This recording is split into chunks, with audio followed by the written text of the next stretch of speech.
Hey guys, I am back, and this right here in front of you is my newest Benchmade knife, part of my Benchmade collection. It is secondhand to me, got it in a trade, traded it for an Olight. Details of that are not that important. It is a bug out. I was originally not crazy about this knife until I got to mess around with one in the Smoky Mountain box. And then I said, you know what, maybe it's worth having. And when the opportunity came up to trade one for an Olight Valkyrie that I had, a PL Pro, I said, why not? You know, the last Mora collection video that I did was well received, and I figured I'll roll right along and do another collection video. And I'll tell you what, the videos that I had originally had intended to do at this point in the month, I can't do, because the post office can't seem to deliver anything anywhere near on time right now. Boxes have not arrived. Things that I've ordered have not arrived. It's really just kind of pissing me off. But you know what? I got a lot of Benchmade knives. I've been a Benchmade fanboy for a long time, and I've grown out of it in the last little bit. But I did manage to accumulate a handful or so in my time. I haven't thrown down the money to buy a new Benchmade in quite a while. For, you know, several different reasons that we're not going to get into. But I figured we'll continue with the DocP collection. You guys have wanted to see like a whole collection video for a while. If I was going to do a whole collection, it would have to be broken up into parts anyway. But let's carry on with the collection video. Let's look at the Benchmades. We've already seen this now. My newest Benchmade acquisition, the 535 bug out. It's actually not bad. Very lightweight. Great EDC knife. Because of its size. If you're not into the, what do they call this, Norix GTX or so, Noril GTX. If you're not into the plastic scales, they do have some aftermarket ones available, but it's very smooth knife actually, very lightweight. Not bad at all. But we'll put this little guy to the side. Now, I have most of my collection organized in these Sterilite drawers with this nice squishy paper here, and you'll notice that many of these knives are dusty. This is chinchilla bath dust, believe it or not, because I have not messed with these knives, and so this is how long it's been since I've actually gotten into these drawers and messed with these knives. So we're gonna start with the first of the Benchmade drawers. Actually, yeah, the first of the Benchmade drawers, and I'm gonna have to unchinchilla dust some of these as we go. Now, one advantage of the chinchilla dust, bath dust here, it's very good at keeping moisture away and absorbing moisture. But so starting with drawer number one, and I have these arranged because I'm very anal retentive about about my knives, very OCD. So I have my collection arranged by brand, and then within brand by model number. So that's how these are going to be. Now, my Benchmade collection has changed a bit over time. I have given a few of them away as presents. I've lost a handful of them over the recent years to that. Starting back my last year in uniform. So the collection is reduced a little bit in size that way, but we're going to start off with the 275 Atomos. I got this one in 2012, and this is a first production blade, which, you know, can add to the value of the knife in some circles, and some people, you know, it doesn't. Now, the other one that I had, which was not a first production mark blade, which was just a user long time ago in a galaxy far away, I used that for the 275 versus 810 hard use challenge and remodel, and it became the Fire in the Fire and Ice knife combo. If you remember that, way long ago, people really liked it. This is a heavy-duty knife. So we've got a big chunk of D2 steel. People love this knife for its just tenacity and its durability. It's got a Cerakote coating on the blade. This is one of Benchmade's first Cerakote endeavors too. There were two models. I don't know, are they still available? I don't know. There's one with a tan handle. My friend got the tan handle version, and then he found out that it was just Cerakoted tan, black G10 Cerakoted tan, because it started wearing off. We got him, like I said, while we were deployed, and he did not appreciate the wearing off of the Cerakote. The Atomos, it's a simple design, very big, very chunky, quite heavy too. But This one never really got broken in because it's just been a collection queen the whole time. But there is the 275 Atomos. The 300 ball, this one I also had in regular production, not just this. This is a special edition version with the blue and black G10. I gave the other one away, I think, in the 5,000, my 5,000 sub giveaway. It was part of the big prize package. They also had one that was like green and black G10, very limited edition. I never got my hands on it. Thing I didn't like about this is the flipper is very, very tricky on this. Thumb stud deployment is great, but the flipper, you got to be very, very, it is very, very tricky to get it to work just right, on mine anyway. It's a rather small knife. It's a good design. I mean, I like it. It's always been a little bit small, but it was not one of Benchmade's favorite designs. But I keep it in the collection because it's a collection piece. Nice that it came with the deep carry clip already mounted, though. I was never a big fan of the flipper. I think this might have been one of Benchmade's first flippers, too. Don't quote me on that, though. Next, we have the 403 Nakamura design. Oh, this is man, this is old. This is very old. You can see it's very stylish there. You don't see these very often at all, and this is also a first production marked blade. This is not one that I would carry around at all. I don't see these in people's hands very often. I mean, hardly ever. It is, again, rare. Not a lot of button lock. Besides the autos, of course, not a lot of manual button lock Benchmade knives out there that I can really think of. There's a few, but it does have a very Japanese look to it. Nothing I would ever carry. Very, very small. It does strike me as a very gentleman's folder kind of knife.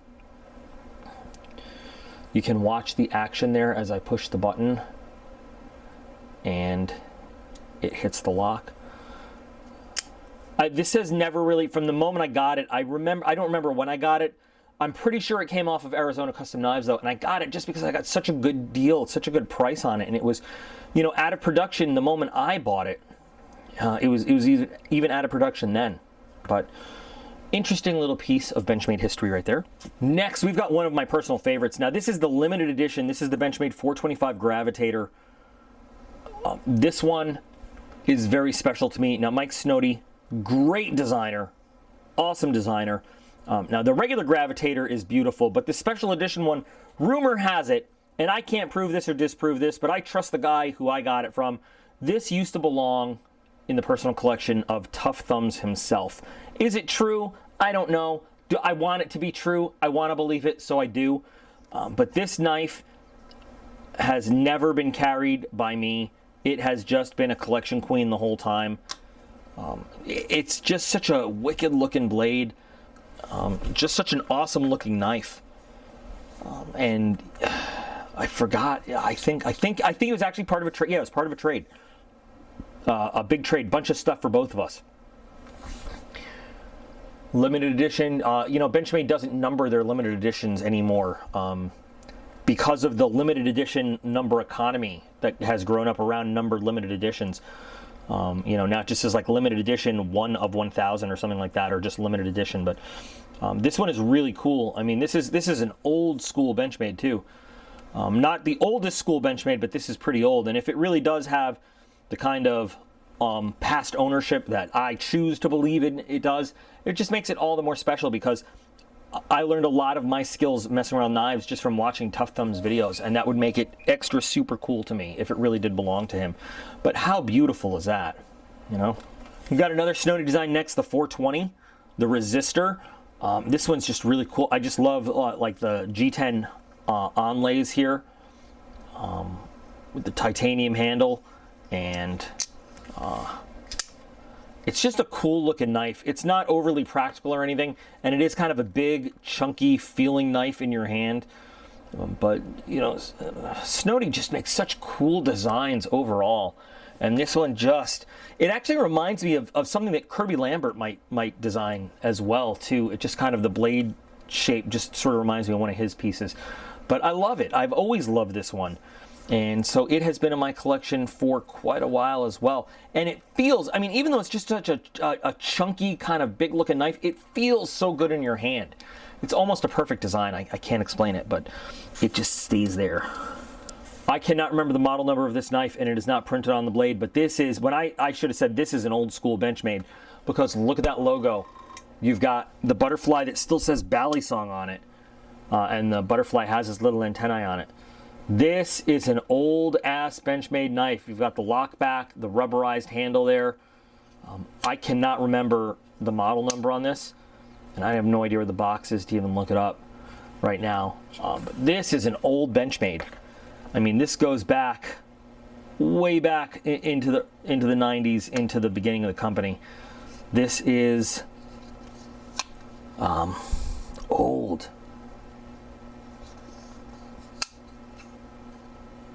And I love it. Again, never carry it. This edge, factory fresh edge, has never cut anything, has never done anything. It just sits as a beautiful part of the collection. I cannot remember the model name or number.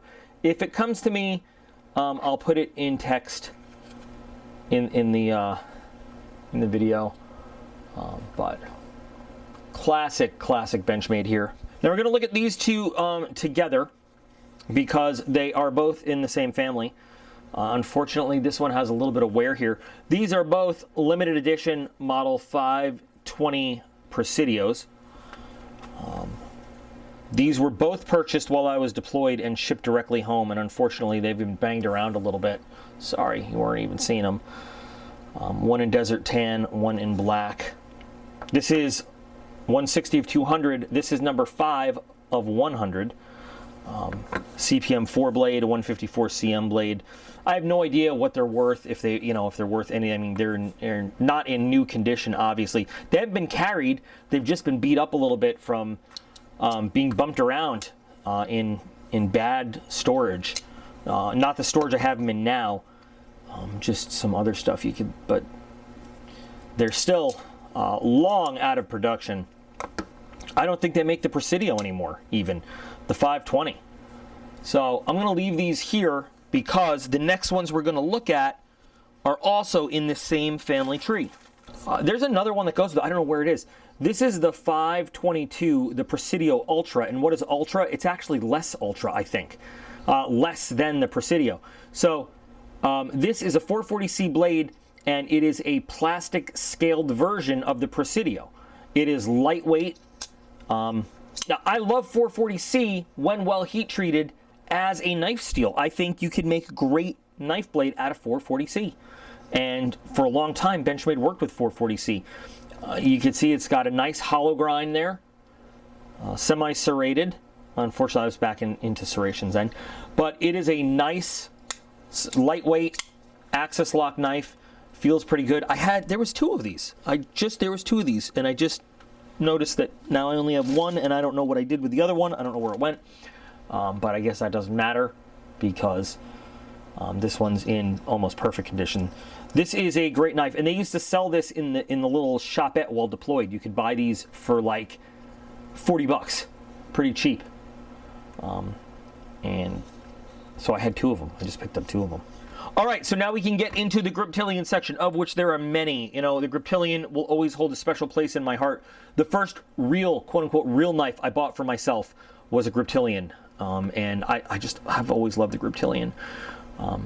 So starting along with the 550. So I've always loved that the original griptilian blade had this oval-shaped hole in it. I think that's really cool. And the original griptilian blades were made out of 440C. And I worked hard to track down some 440C blades. I don't know if you're going to be able to see it with the glare. But this is a 440C 550. I like the oval hole because it looks much more reptile-like than the round hole. So I've got one of those. This is an original 440C with the black finish on it, which I just have because I can. Do you know what the only way to get red, actual red scales on a griptilian is? It's to buy the trainer. So I bought the trainer and then swapped the scales for an actual old school oval hold 440C blade griptilian. And I still have the trainer blade somewhere. You can get close to red on the custom, build your own griptilian, but not quite red. Is this, then they switched to 154 cm steel, but they still have the oval hole. Now, this is one where Benchmade just did limited edition. So they were selling basically at first just black scales. And then they had OD green scales. Then they did a limited edition run with these gray scales, but they didn't number them. So it's just limited edition. You have no idea how many of these were made. I don't know. Honestly, I don't know. But this is the limited edition 550 oval hole 154 cm griptilian. This one, somebody, I forgot how this ended up to me. They tried to do something with this. They did horrible things to this 550, and I ended up, they tried to like carve a shape into there. So I ended up turning it more into a drop point shape. I just fixed it up. Still have the oval hole. I did this touch-up work with Duracoat back before I knew that Cerakote even existed. It's not bad. It's not great. It's not bad. It's a little unique, but there it is. This was a going away gift from my last Air Force Combat Deployable Squadron.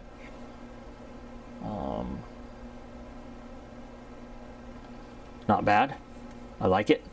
S30 V blade.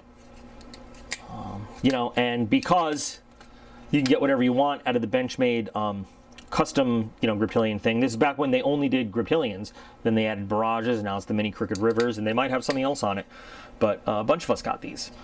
And that was really cool. This is the, what is this? The 551-1 or something like that? I can't remember. But this is the CPM 20 CV blade with G10 scales. So for a long time, you could, you had to get aftermarket or custom made scales on a griptilian, and then Benchmade said, people are spending so much money on these G10 scales, why don't we make them some? So then this is technically a full regular production version of the griptilian with G10 scales, and it comes with a deep carry clip, which is nice. This is another one that I just had this made off of the customizer because I wanted one with blue scales. So there's nothing special about it. It's just a 550 with blue scales on it. There you go. And now we're moving into the 551, which is the drop point blade. S30V, black finish, limited edition, light gray scales. There you go. This one is in the family tree with this guy. It's the 551 blade, limited edition. Limited edition. I got that. And now this, you're probably not going to recognize. So this is the griptilian H2O. This has the X15 TN steel, which is like super corrosion resistant. Normally this would have orange scales, but my buddy Dave, who you see me do some unboxing with, orange is his color. Like that's his thing. So I did him a solid. I peeled off the orange scales that this normally comes in, and I gave him the scales and put black on here, but normally this would be orange scales, but no big deal. I don't mind. Griptilian lineup 2. So this one, this is from the National NRA matches of what year I cannot remember, but it's a pretty nice little piece. S30 VN blade, simple little 551.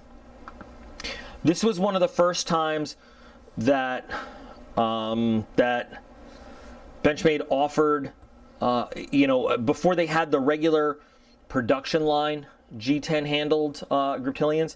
This was also from the national matches. And does this one have a date on it? This one is 2013. 2013. The Camp Perry national matches. Black and blue G10 with some nice anodized blue accents on it. Limited edition. Now this is what I'm talking about when it's 1 out of 1,000. This is not number 1 of 1,000, which I accidentally mistook when I did the original unboxing. It's 1 of 1,000 pieces. This one has a great dark stonewash finish. This one is the X15 TN blade. This is awesome. This is a limited edition. This one has the numbers on it again, the actual numbers. I forgot what limited edition this is, but it's got that little Marshall Sheriff Star on the clip.